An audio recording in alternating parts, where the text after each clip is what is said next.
자, 오늘 우리 지난번에 이어서 다시 한번 창세기 1장 9절에서 13절 한번 더 하겠습니다. 자, 우리 지난 시간에는 이 셋째 날을 통해서 하나님이 첫째 날부터 시작해서 그 분리되던 그 작업이 마무리된, 이제 수로 하면 이제 세 번째 분리지만은 이제 완전하게 분리된, 물리적으로도 그렇지만은 영적인 의미에서도 우리가 구원을 받는 것, 즉 재창조 사역이라는 것은 완전하게 분리가 되어야지만이 그 다음에 하나님이 우리 안에서 역사하실 수 있는 길이 열린다 하는 것을 이제 보여준다고 말씀을 드렸습니다. 그래서 오늘은 그 완전히 분리된 그 땅에 하나님께서 어떤 일을 펼치시는가, 그걸 살펴보기로 하겠습니다. 이제 여기 보면은 하나님이 이제 이르시되, 분리해놓고 11절, 지난주 10절까지 했고, 땅은 풀과 씨 맺는 채소와 각기 종류대로 씨 가진 열매 맺는 나무를 내라 하시니 그대로 되어 라고 얘기하고 있습니다. 그 다음에 땅은 풀과 각기 종류대로 씨 맺는 채소와 각기 종류대로 씨 가진 열매 맺는 나무를 내니 하나님 보시기에 좋았더라. 자, 이제 땅과 바다를 딱 분리시킨 다음에는 그 땅이 뭐라고 그랬습니까? 땅이라는 건 영적으로 항상 바다와 땅이 나올 때는 바다는 세상을 말하고, 땅은 하나님께서 약속하신 어떤 기업, 하나님이 이루시는 하나님의 나라, 그게 땅이라고 했습니다. 그래서 이제 그렇게 원래, 그러니까 처음부터 하나님이 지구를 창조하실 때 물로 덮여 있게 하셨던 거는 왜 그러냐 하면은 구원 자체가 물로 덮여 있던 것부터 시작을 하기 때문에 하나님이 우리 지구 창조 자체를 물로 덮여 있는 상태로부터 시작을 한 겁니다. 지난 시간에 말씀드렸듯이 이 물리적인 창조가 재창조를 하나님께서 염두에 두고 그걸 두고 창조를 하셨다. 그래서 그 재창조의 의미에 있어서 시작이 물로 덮인, 죄악으로 덮인 그런 세상에서 시작을 했기 때문에 이제 물로 덮여 있는 곳에서 이제 분리가 다 되었다, 그 얘기예요. 이게 이런 의미가 어디에도 나오냐면은 첫째 날, 둘째 날, 셋째 날을 하면서 저녁이 되며 아침이 되니 곧 첫째 날이니라, 저녁이 되며 아침이 되니 둘째 날, 이렇게 나오잖아요. 근데 왜 하나님이 첫째 그 날을 계산할 때 저녁이 되며 아침이 되니라고 표현했냐, 그 얘기예요. 물론 유대인들은 문화적으로 우리 하루를 계산할 때 우리는 아침서부터 저녁까지 계산하지만은 저녁서부터 아침으로 계산을 합니다. 근데 유대인들의 그 하루 계산법이 왜 나왔냐 하면 성경적으로 볼 때 의미가 있단 말이에요. 창세기에서 나온 거예요, 유대인들의 그 하루 계산법이. 그럼 하나님이 왜 하루를 계산할 때 저녁으로 시작해서 아침을 끝났냐?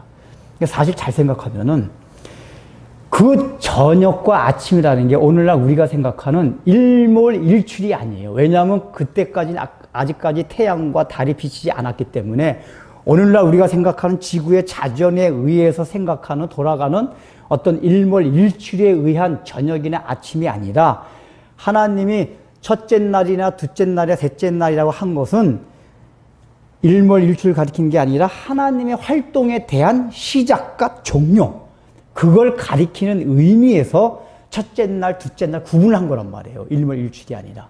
그러면은 왜 그걸 아침, 저녁을 하지 않고 저녁, 아침으로 했느냐? 시작 자체가 뭐였죠? 완전히 흑암으로 덮여있던 곳에 빛을 통해서 처음에 빛과 어둠을 나누셨어요. 그게 첫째 날이었어요. 그러니까 항상 저녁이라는 건 뭐고 일몰이 되면서 깜깜한 때가 저녁이고 밤이에요. 그러니까 하나님의 창조의 시작은 뭐냐면은 해가 지는 밤부터 시작이 된다, 그 얘기예요. 그리고서 아침으로 완성이 된다, 그 얘기예요. 그러니까 우리가 인간이 생각하는 거는 밝은 데서 시작해서 어둠으로 끝나는 거지만은 하나님이 시작하는 하루는 오히려 어둠으로 시작해서 아침으로 끝난다. 그게 이렇게 물리적인 창조를 그렇게 한 이유가 무엇이냐? 재창조 사역도 그렇다, 그 얘기예요. 우리 인류가 사망 가운데, 흑암 가운데, 어둠 가운데 있은 것을 시작을 해가지고 완성, 빛으로, 아침으로, 빛이 비치는 생명의 날로 바뀌는 그 과정이 바로 재창조의 과정이다 그 얘기예요. 그래서 성경에서는 하루의 시작을 저녁으로 시작해서 아침을 끝납니다. 그러니까 이게 우리의 일상적인 삶 가운데도 그래요. 우리는 영광만 먼저 바라지만은 그게 아니라 흑암과 어두움과 십자가, 고통과 그것으로 시작을 해요. 그러나 궁극적으로 우리 하나님께서 우리를 이끌어 가시는 곳은 어디냐? 희망찬 아침이다 그 얘기예요. 그러니까 밤을 지난다고 걱정하거나 너무 고통스러워하지 말라 그 얘기예요. 오히려 밤의 경점, 가장 어두운 경점을 지나게 되면 이제 아침이 오기 시작하는 지점이란 말이에요. 그러니까 하나님이 우리의 일생 가운데서도 어렵고 고통스러운 그 흑암 가운데, 터널 가운데 그것이 먼저 있는 것이다. 그러나 나중, 후에 궁극은 영광스러운 날이 온다는 것을 가르쳐주고 있는 거란 말이에요. 그래서 이 저녁이 되면 아침이 되니도 그렇고 이 물이 덮여있던 것부터 시작해서 분리한 하나님이 창조 작업도 재창조를 하나님이 미리 염두 두고 이렇게 실제적인 지구 창조도 하셨다. 우리가 그걸 알아야 됩니다. 그래서 이제 이렇게 분리시킨 다음에 이제 맺는 게 식물을 만든 거예요. 그래서 여기서는 주로 풀과 씨 맺는 채소와 열매 맺는 나무 이렇게 세 가지로 나왔어요. 그러면은 전체적으로 한마디 하면 식물이라고 볼 수가 있습니다. 그런데 이 식물을 하나님이 어떤 방법으로 하셨죠? 땅아. 여기 뭐라고 나오냐면은 땅이 12절 보면 땅이 풀과 각기 종류대로 씨 맺는 채소와 각기 종류대로 씨 가진 열매 맺는 나무를 대니. 그러니까 우리가 일단은 영적인 의미를 말하기 이전에 현상적으로 물리적인 이 현상을 통해서도 우리에게 가르쳐주고자 하는 말을 좀 살피려고 하는데 지금 어떻게 만들었냐면은 땅아 너가 식물을 내어라. 12절에 그렇게 나왔잖아요. 땅이 풀과 각기 종류대로. 그 다음에 11절도 보면 하나님이 이르시되 땅은 풀과 씨 맺는 채소와 각기 종류대로 씨 가진 열매면을 내라. 이렇게 나와요. 땅이 내라. 이 얘기가 뭐냐면은 땅에 지금 식물은 땅을 통해서 하나님 만드셨대. 땅에서 나오게 했다 그 얘기예요. 그러니까 하나님이 만드시긴 만드셨는데 땅이라는 과정을 통해서 만들게 하셨다 그 얘기거든요. 그럼 이 얘기는 뭐냐면 첫 번째 물리적으로는 땅과 식물은 성분이 같다 그 얘기예요. 이게 식물이 땅에서 나왔기 때문에. 그러니까 실제로 우리가 분해를 다 해보면은 식물이나 땅에 있는 거나 원소가 다 같아요. 탄소, 산소, 수소로 이루어진 유기체들이란 말이에요. 그래서 식물도 다 이제 나중에 죽어가지고 흐트러지면은 땅의 성분하고 똑같아져요. 근데 또 그 식물을 먹는 동물도 결국 뭐죠? 성분이? 땅의 성분과 똑같아요. 그러니까 식물이나 동물이나 다 뭐냐면은 땅의 성분과 같다 그 얘기예요. 그래서 흙으로 돌아갈지니라 할 때 물리적으로 뭐냐면 원래 사람도 흙으로, 그러니까 사람은 실제로 하나님 흙으로 빚어서 만들었고 식물조차도 땅이 내어라 했기 때문에 그 땅에서 나온 성분과 똑같다.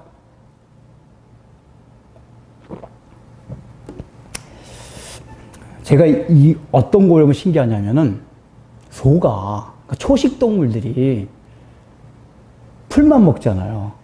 근데 풀만 먹는데 단백질이 잘 자라나요. 근데 원래 풀 성분 자체는 단백질이 없거든요. 그러니까 우리는 단백질을 섭취해야지 이게 단백질이 형성이 되잖아요. 근데 소나 코끼리 같은 초식 동물들은 풀만 먹는데도 불구하고 몸 안에서는 이게 단백질이 다 이렇게 형성이 된단 말이에요. 그 실제로는 없어요. 풀에는 단백질 성분이.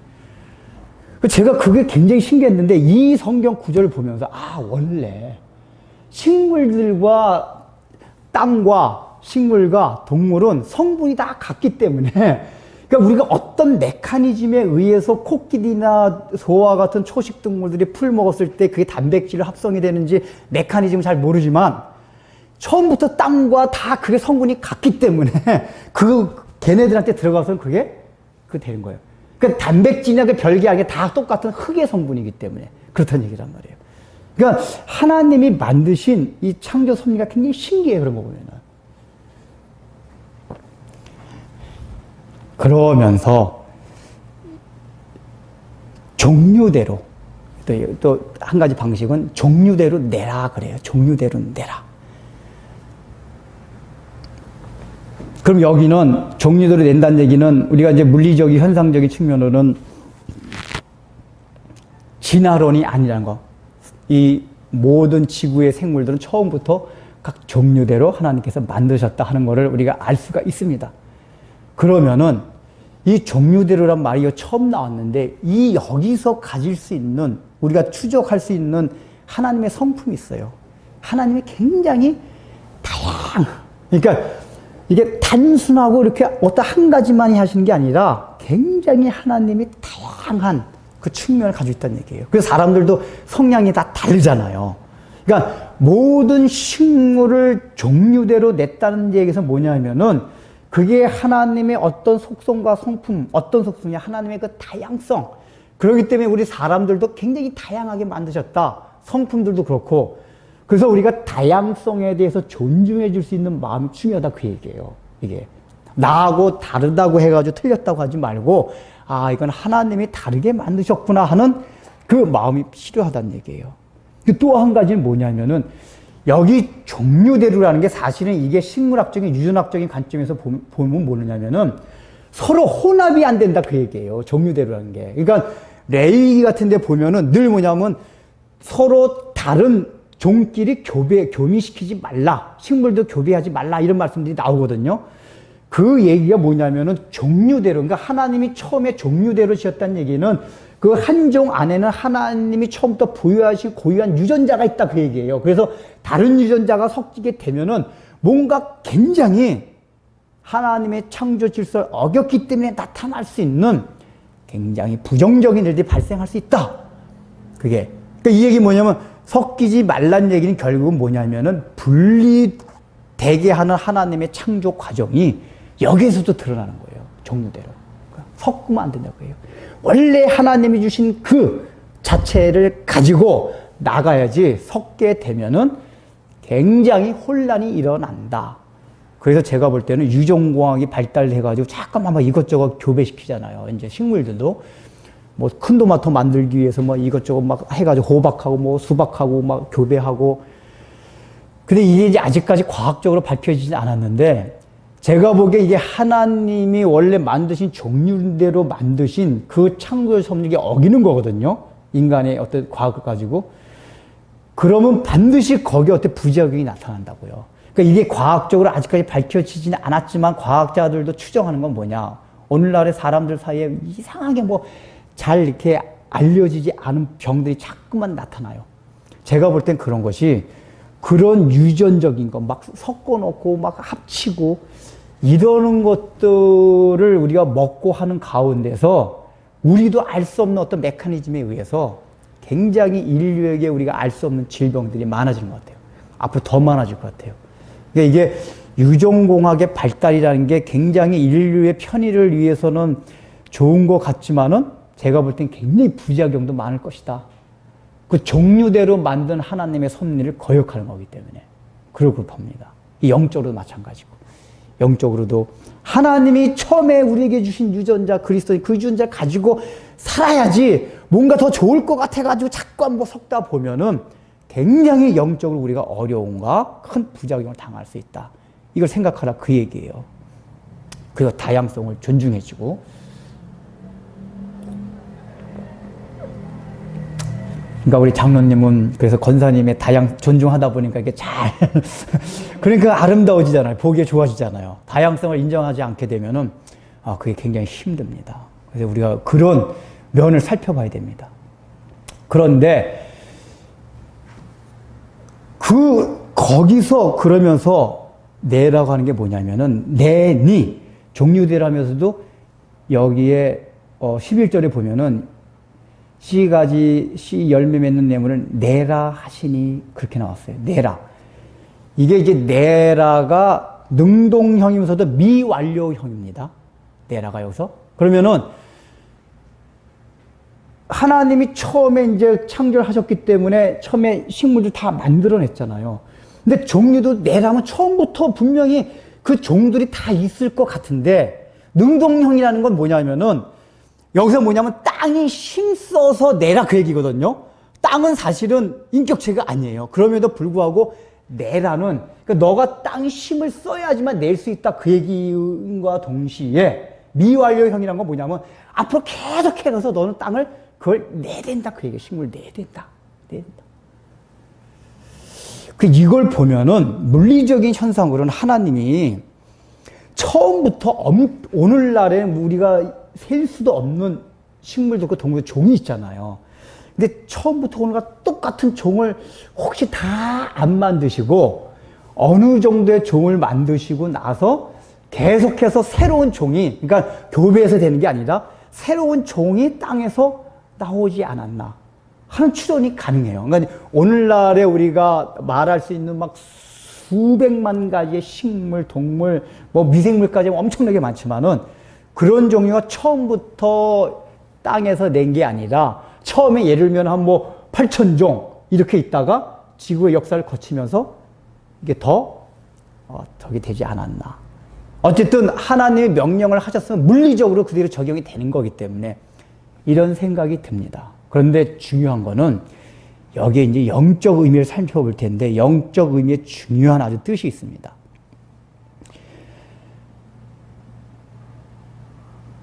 지금 11절을 보면은 풀과 씨 맺는 채소와 각기 종류대로 씨 가진 열매 맺는 나무를 내라고 했어요. 여기 뭐라고 했죠?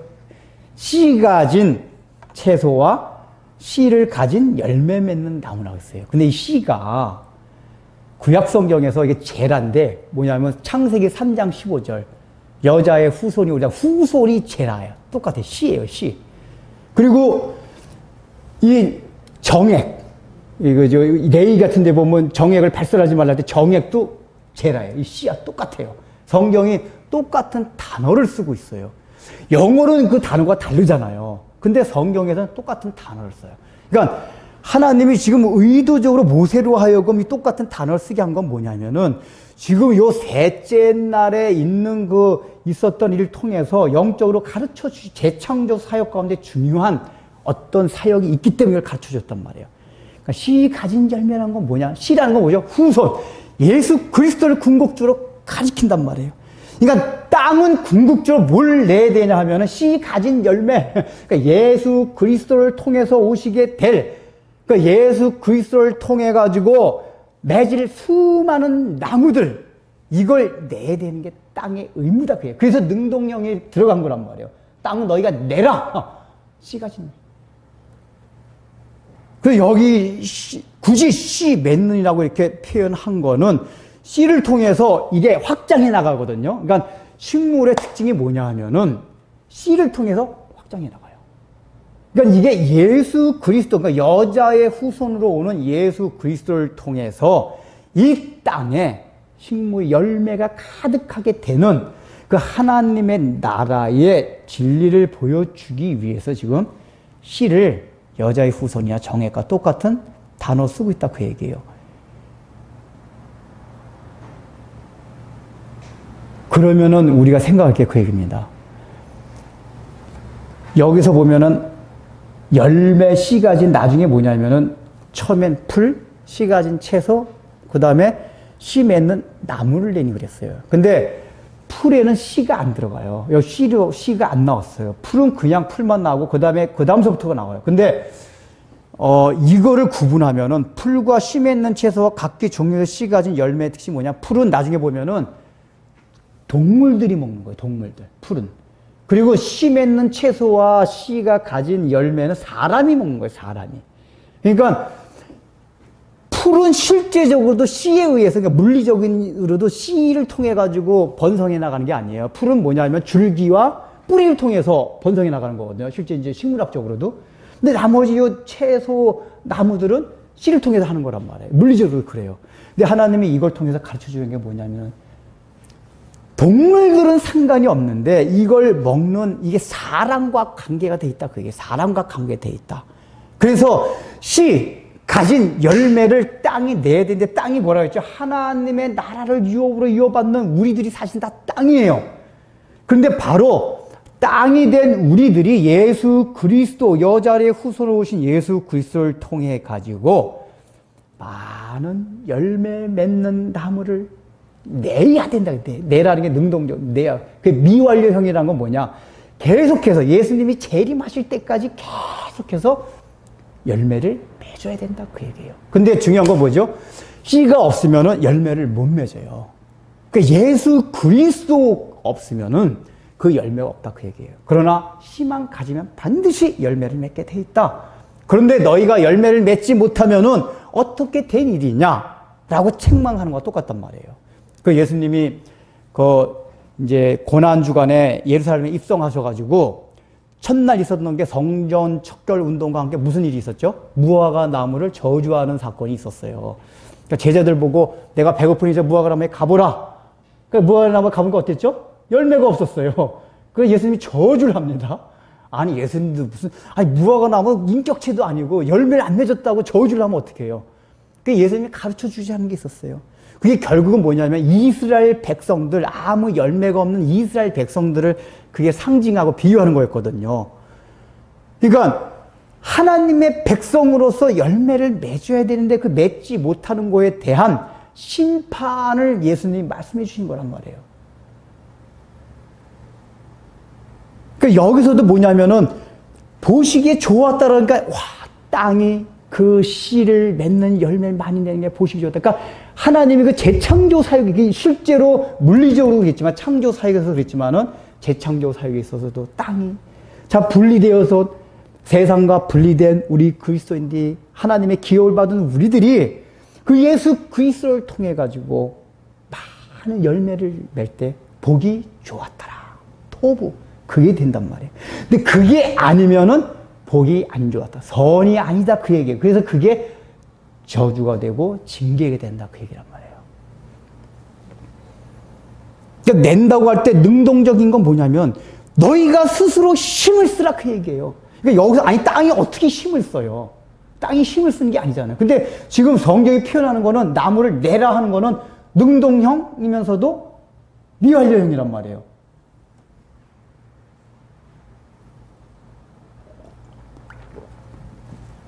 제가 볼 때 물리적으로도 아마 이 메커니즘이 땅에 어떤 힘쓰는 작용이 있어야지 식물이 낼 수 있는 조건이 분명히 형성이 될 거예요. 우리가 과학적으로 설명할 수는 없지만 지금. 그런 거와 마찬가지로 우리들이 예수님을 믿은 우리들이 우리 자신 스스로가 의지를 가지고 열매를 맺을 수 있도록 힘써야만 한다 그 얘기예요. 그리고 또 어떻게 해요? 계속하여 주님이 오실 때까지. 그래서 이 열매가 그 땅을 가득 채우도록 그 일을 우리가 해야 된다 그 얘기예요. 그러지 아니하면은 이제 열매 맺지 아니하는 나무마다 불에 찍어 도끼로 찍어 불에 던지우리라. 예수님 그 말씀 하셨잖아요. 예수님도 말씀을 하시고 요한도 그랬어요. 그러니까 성경에서 계속해서 이 열매를 맺지 아니하는 건 뭐냐? 씨 가진 식물은 당연히 맺어야 될 것이 열매인데 그거가 없는 거에 대한 책망을 말씀해 주시고 있단 말이에요. 그러니까 이게 분리가 돼서 우리가 예수님을 다 믿게 됐어요. 첫째 날 분리, 둘째 날 분리, 셋째 날까지 다 분리되었어요. 우리가 그래서 세상으로부터 완전히 분리해서 우리를 불러내셨어요. 그런 다음에 하나님이 우리에게 요구하시는 게 뭐냐? 이제 땅아 너는 씨 맺는 열매를 내라 라고 명령하시는 거예요. 열매를 맺어야 될 사명과 의무가 우리에게 주어졌다 그 얘기예요. 이게 셋째 날에 창조 사역이면서 또한 재창조 사역에 있어서도 우리가 그 일을 해야 된단 말이에요. 그래서 하나님이 보시기에 좋았더라 라고 얘기해요. 그러니까 이거를 해야지만이 하나님의 나라가 이제 이룰 수 있는 좋은 바탕이 돼요. 나중에 보면은 이제 그 식물을 통해서 또 동물이 그 식물을 먹고 사람들도 그 터 위에서 사람을 만들어 나가잖아요. 그러니까 이 셋째 날 식물을 만드는 그 과정은 우리가 세상으로부터 불러냄을 받은 자들은 예수 그리스도의 씨를 받은 자로서 열매 맺는 삶을 살아가야 된다. 이걸 우리에게 명령해 주고 있습니다. 그 여기 보면은 하나님이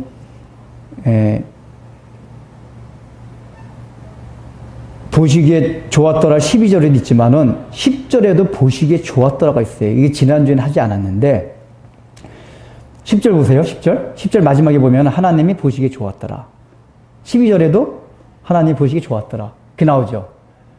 다른 날은 다 한 번씩만 보시기에 좋았더라라고 나와요. 근데 이 셋째 날은 보시기에 좋았더라가 2번이 나옵니다.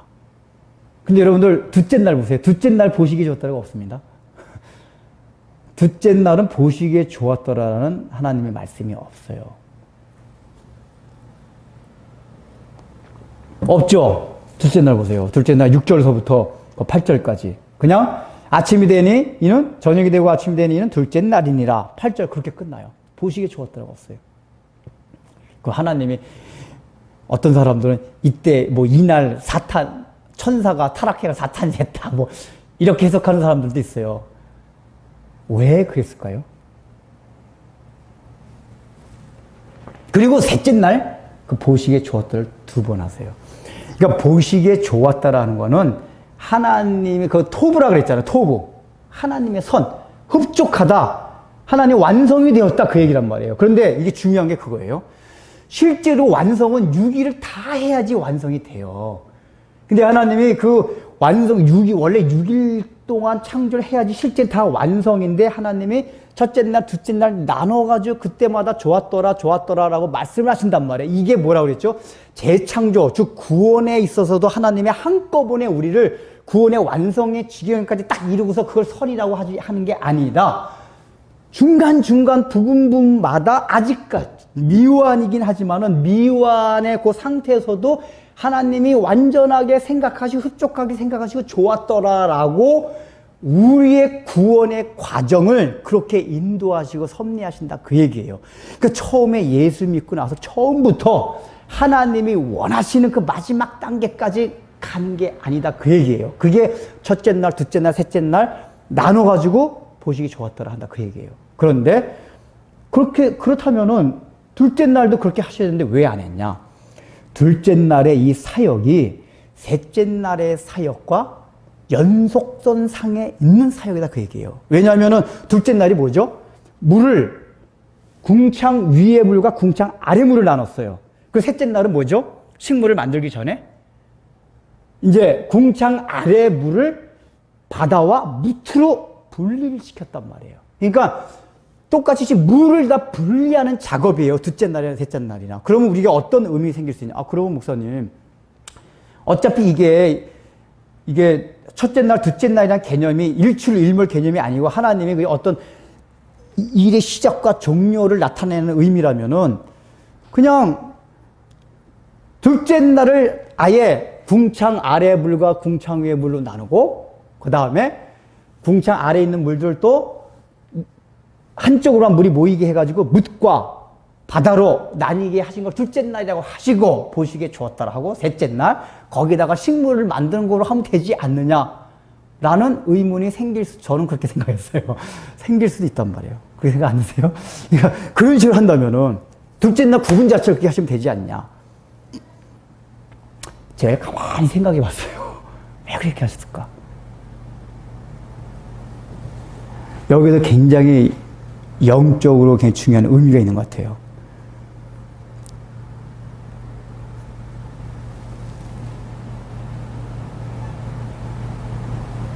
원래 궁창 위의 물과 아래 물을 나누는 것과 그 아래에 있는 물 상태를 이제 분리시키는 이 작업이 하나라고 생각해서 그걸 끝내고 그게 완전히 하나가 된다. 이렇게 우리는 생각할 수 있지만은 하나님은 때에 따라서는 일에 분명히 둘째 날 비슷한 일인데도 종료를 하고 나서 둘째 날이라 하고 셋째 날 그 연속으로서 또 아래에 있는 물을 분리시키는 그래 바다와 육지를 나누는 그 일을 하셨다는 얘기는 무엇이냐? 때로는 우리가 신앙생활을 하다가 분명히 이 사람의 신앙 수준이 지금은 그러니까 원래대로 한다면은 그 일의 연속 일의 어떤 그 특성을 보면은 물과 궁창 위에 물을 나누는 건 다 둘째 날에 포함이 돼야 돼요. 근데 하나님이 종료 자체를 그렇게 안 하고 궁창 위에가 궁창 아래 물 나누는 거를 하루 종료로 하고 또 그 다음날로 계산을 해가지고 바다와 육지를 나누셨다는 얘기는 우리가 원래 신앙으로 생각할 때 너가 원래 신앙 수준이 여기까지 와 있어야 되지 않느냐. 너의 지금까지 지나온 거 보면은 지금 너의 신앙의 종점이 여기까지 돼야 되지 않느냐라고 생각하는 경우들이 있어요. 우리들이 생각할 때는. 그러나 하나님이 생각할 때는 꼭 그런 게 아니라 그 상태로도 내가 그냥 일단은 완성이라고 생각하고 넘어가겠다. 그러나 아직까지 보시기에 좋았더라라고 할 만한 상태는 아니에요. 그러나 내일이 있기 때문에 지금 막 이뤄가는 지점이 있어요. 그러니까 이제 성화의 단계, 구원의 단계 중에서 우리가 볼 때는 지금은 요런 단계가 딱 한 단계까지 이렇게 몰아가지고 이 사람들이 있어야 된다라고 추정될 수 있는 부분이 있어요. 근데 하나님 보실 때는 그게 아니에요. 그게 아니라 끊어졌어요. 끊어졌는데도 불구하고 하나님 됐다.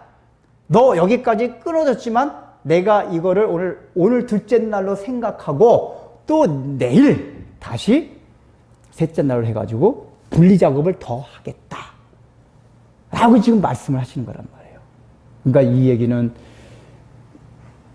이거는 전체적인 맥락은 구원의 가정의 첫째 날, 둘째 날 있듯이 계속해서 전진적으로 이루어지는 과정 가운데 있는 그 전제 하에서 어떤 경우에는 우리가 생각할 때 이 사람은 구원의 과정이 있어서도 이 부분까지 있어야 되지 않느냐라고 생각하는 그런 측면이 있을 수가 있어요. 그런데 하나님은 그렇게 연속선상에 있는 그런 거라 할지라도 때로는 요 종점까지만이라도 인정을 해주겠다 그 얘기예요. 그게 하나님 보시기에 완전한 상태는 아니에요. 그러나 하나님 또 내일 다시 물 아래에 있는, 그러니까 아래에 있는 물을 땅과 바다로 나뉘는 그 작업을 할 거기 때문에 굳이 그렇게 너희들이 걱정하지 않아도 된다. 이게 왜 중요한지 아세요? 우리가 이제 신앙생활 하다 보면은, 특히 목회자 입장에 보면은, 이 사람은 이 신앙이 분명히 우리가 신앙은 점진적이기 때문에 그래 좋아. 근데 요 단계까지 와 있어요. 여기까지 맞춰야 돼요. 그래야지 뭔가 이렇게 흡족 보시기 하나님 보시기에 좋았더라 할 만한 그런 신앙의 수준이 되었어야 돼요. 근데 그게 안 되고 미진한 부분이 있어요. 근데 그런 때도 하나님께서는 일단은 그거를 이 사람이 있어서는 아직까지 종료 시점으로 생각하고 이 사람이 있어서는 그거만 됐다 라고 하나님이 생각해 주신다 그 얘기예요. 그리고 그 다음날 또 하나님께서 그 사람에게 역사를 하시고 그 사람의 섭리를 하시고 인도를 하셔가지고 나머지 분리 작업을 이루신다 그 얘기예요. 그리고 나서 좋았더라 라고 하나님이 선언하신다 그 얘기입니다. 그래서 우리들도 너무 그래서 신앙에 있어서 조급한 마음을 가지면 안 됩니다. 다른 사람에 대해서도 그렇고 나에 대해서도 그렇고 이게 구원에 있어서 굉장히 중요한 아주 그 의미예요. 우리 안 그러면은 굉장히 우리의 마음이 막 조급할 수가 있어요. 나는 왜 이렇게 안 되지? 또 특히 목회자 입장에서 왜 교회는 이렇게 변하지 않지? 그러나 하나님께서는 이렇게 일의 순서상을 보면은 하루 안에 넣어야 될 일을 그 다음날 하신 걸 통해 가지고 이 사람이 분명히 이 수준까지 와야 된 지금 시점에 여기까지 와야 됨에도 불구하고 이것이 안 된 것을 볼 때도 너무 조급하게 생각하지 말라 그 얘기예요. 하나님이 그 사람을 분리작업을 시작한 그 경우는 반드시 그 다음날 분리작업을 하신다 그 얘기예요. 그래서 그 다음날 하나님께서 이제 나머지 물과 무틀을 나누는 분리작업을 하시고 보시기에 좋았더라 하시고, 그러니까 그 전날 할 거를 셋째 날에 하신 거예요. 이게 원래는 이게 둘째 날에 해야 될 거란 말이에요. 원래는 둘째 날에. 이게 뭐죠? 좀 늦어진 거예요. 늦어졌으나 하나님이 여전히 보시기에 좋았더라 하시고 이제 나머지 식물을 이제 만드시고 나서 보시기에 좋았더라라고 우리에게 말씀해 주고 있습니다. 그리고 나서 13절에 저녁이 되고 아침이 되니 이는 셋째 날이니라. 그러니까 아직까지도 뭐죠? 구원은 이 구원의 이 성장 과정까지도, 성숙되는 단계까지도 아직도 하루는 뭐죠? 저녁이 되고 아침이 되니. 그러니까 이 얘기는 뭐냐면 우리가 구원이 완성될 때까지 계속해서 하루는 저녁이 되고 아침이 되네요. 그러니까 우리의 삶 가운데서 많은 고난과 어려움과 흑암이 있을 때 그것 때문에 너무 눌리지 말라 그 얘기예요. 어차피 하나님이 우리의 구원 섭리 과정이 저녁이 먼저고 그 다음에 아침이 오는 게 하나님의 섭리다 그 얘기예요. 그래서 오늘 이제 이 셋째 날은 식물들을 통해서 세상으로부터 불려냄을 받은 우리가, 땅이 이제는 예수 그리스도를 통해서 씨를 받았기 때문에 열매를 맺는, 내라 누군 열매를 맺는, 그거를 해야 될 의무와 책임이 있다고 해요. 그걸 잘할 때 우리 하나님께서 또 보시기에 좋았더라.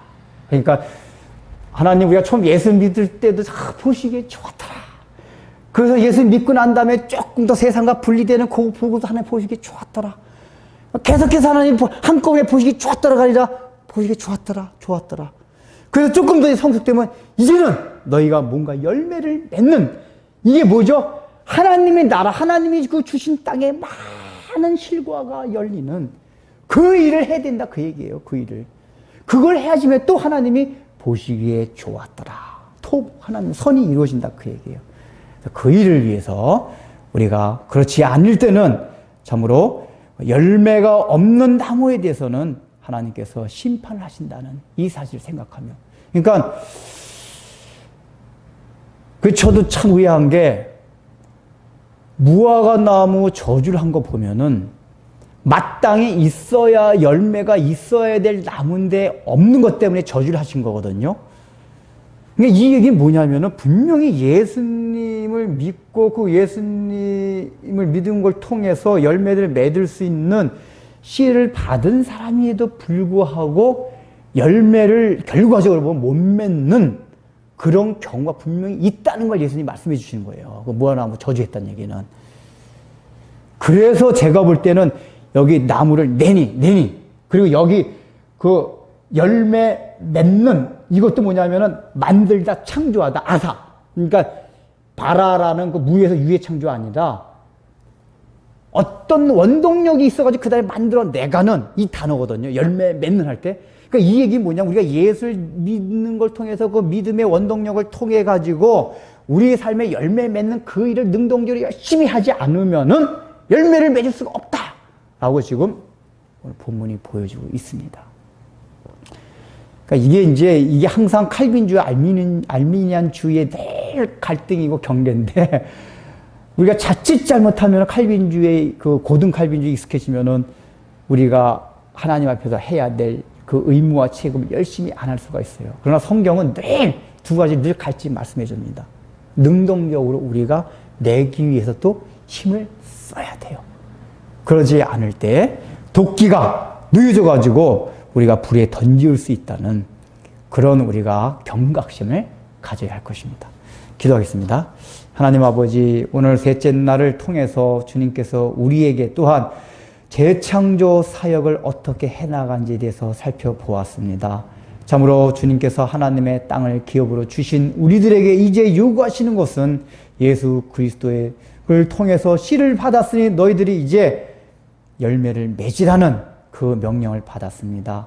우리가 능동적으로 그 일을 위하여 날마다 기도하며 힘쓰며 믿음으로 나아갈 수 있도록 저희들에게 힘을 들어 주옵소서. 예수님의 이름으로 기도드립니다. 아멘.